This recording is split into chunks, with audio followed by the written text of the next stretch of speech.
কার ঘুরি কাটলো?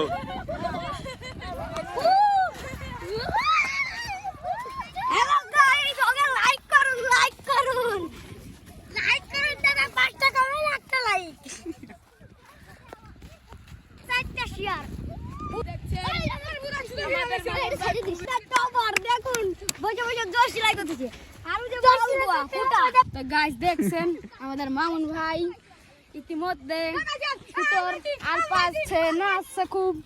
গাইস আপনারা মামুন ভাই জন্য কি জানো, ক্রিস্টিয়ানো রোনাল্ডো, রোনালদো না, লুলান্ডো লুলান্ডো